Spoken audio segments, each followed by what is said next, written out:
Selamat pagi semuanya. Perkenalkan, nama saya Jeremy Gultom, NIM 20121. Di sini saya akan melakukan praktikum biogas yang diempu oleh dosen Ibu Tati Widianasari SPTMP. Baik, di sini saya akan menjelaskan nama-nama bagian-bagian dari unggas bebek. Pertama, cakut, lalu cervix, trunkus, dan caudal. Baik, di sini saya akan melanjutkan untuk memperkenalkan bagian-bagian dari caput. Pertama adalah rostrum. Rostrum adalah paru. Paru terbagi atas dua, yaitu maksila dan mandibula, yaitu paru atas dan paru bawah. Baru organ pesus. Organ pesus adalah mata, terbagi atas iris dan pupil. Lalu neres. Baik, di sini saya akan mengenalkan bagian lengan atau bagian sayap pada ternak bebek ini. Pertama, ini adalah humerus, yaitu tulang lengan atas. Baru di sini ada terbagi dua cabang tulang, yang kecil adalah radius, sedangkan yang besar adalah ulna. Baru lanjut ke atas iosa carpalia atau tulang pergelangan tangan. Lalu lanjut ke capo metacarpus, lalu lanjut ke digiti atau jari-jarinya. Baik, di sini saya akan menjelaskan bagian kaki pada bebek. Pertama, ini adalah femur atau paha. Baru ini adalah patella atau tulang lutut kecil. Baru selanjutnya ini adalah flanges atau tulang jari. Selanjutnya ada tarsometatarsus dan fibula di belakangnya. Baik, di sini saya menjelaskan bagian-bagian bulu pada bebek. Pertama, paratherum atau bulu yang menutupi daerah bahu. Lalu remines atau bulu yang menutupi sayap. Lalu tetrikes atau bulu yang menutupi badan. Baru retrices, bulu yang berada pada pangkal ekor. Lalu alula, bulu yang menempel pada ibu jari.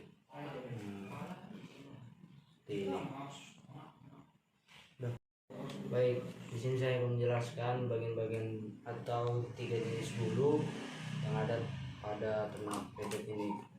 Pertama, yang ini adalah plumae.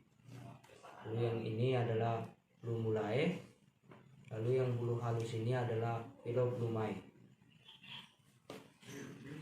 Baik, di sini saya akan menjelaskan bagian-bagian bulu plumae.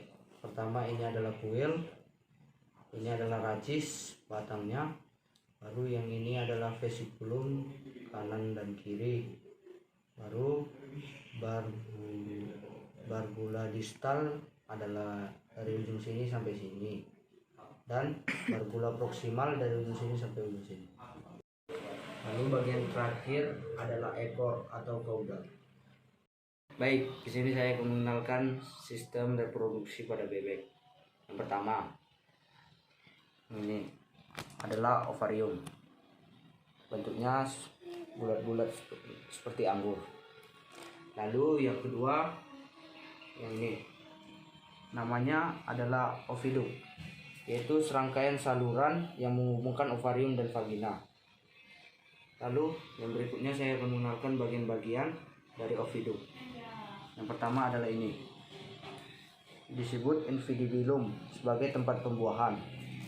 Lalu yang kedua adalah ini, disebut magnum, berfungsi untuk mensekret albumen serta pembentukan kaisae.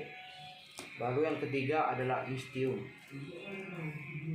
atau institium, berfungsi mensentras kerabang tipis. Lalu yang berikutnya adalah ovidum, berfungsi membentuk kerabang. Lalu yang berikutnya adalah vagina, sebagai tempat penyimpanan sel spermatozoa. Lalu yang berikutnya adalah kloaka, berfungsi sebagai tempat pengeluaran urin, feses, dan juga telur. Baik, saya di sini akan menunjukkan letak-letak organ sebelum dikeluarkan. Yang pertama, ini adalah cor atau jantung. Lalu ini adalah pulmo atau paru-paru. Lalu ini adalah liver atau hati. Lalu yang berikutnya adalah gizzard atau empela. Lalu yang ini adalah intestinum atau usus. Lalu yang ini adalah lemak abdominal. Baru yang ini adalah gallbladder atau kantong empedu. Lalu yang berikutnya yang ini adalah ginjal atau red. Di sini akan menjelaskan bagian-bagian otak pada ternak bebek. Yang pertama adalah cerebellum atau otak besar, berfungsi untuk mengatur pergerakan tubuh tertentu dan menyimpan memori. Baru yang kedua adalah cerebellum atau otak kecil, berfungsi untuk menyeimbangkan tubuh.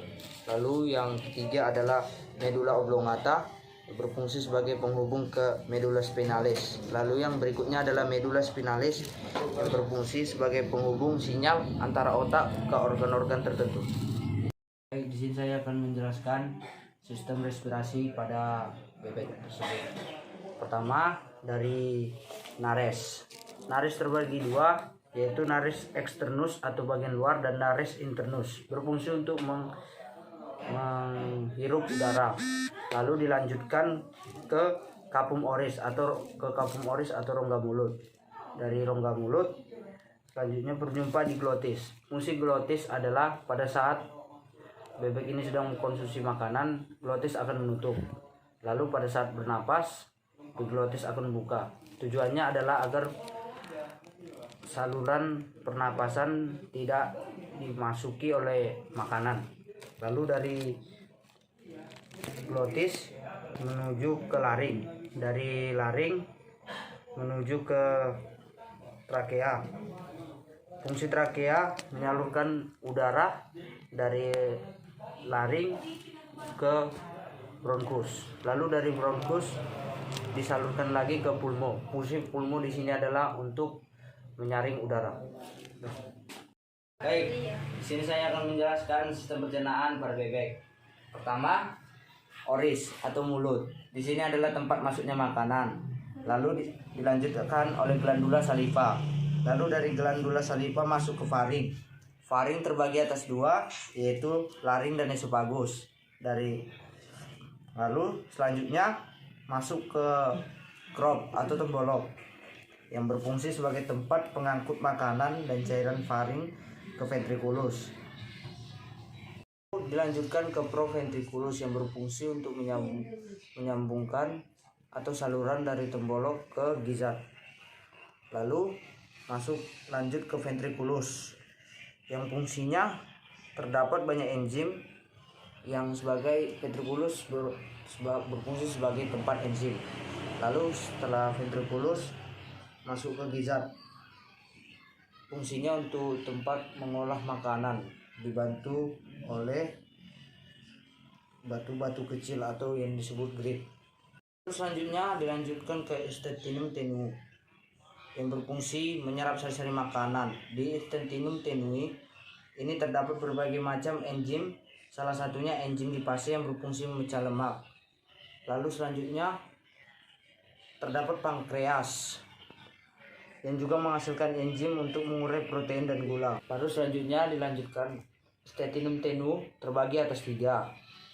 Yang pertama duodenum, dari sini sampai sini. Lalu dilanjutkan jejunum, dari sini sampai sini. Lalu dilanjutkan ileum, dari sini sampai ke sini, yang berfungsi untuk menyerap makanan. Lalu dilanjutkan ke seka atau usus buntu, yang terdapat di antara usus halus dan usus besar yang terbentuk dua kantong. Apabila hanya satu disebut sekum, yang berfungsi mencerna serat kasar atau bahan lainnya yang tidak dicerna sebelumnya. Lalu dilanjutkan ke rektum atau usus besar, merupakan perpanjangan dari usus halus yang terdapat pada bagian akhir usus halus ke kloaka. Lalu dilanjutkan ke kloaka, yang merupakan akhir saluran pencernaan yang disebut juga muara tiga saluran, yaitu pembuangan hasil pencernaan dari metabolisme serta saluran reproduksi. Dan inilah video praktikum yang telah saya paparkan. Jika ada salah perkataan mohon dimaafkan. Terima kasih.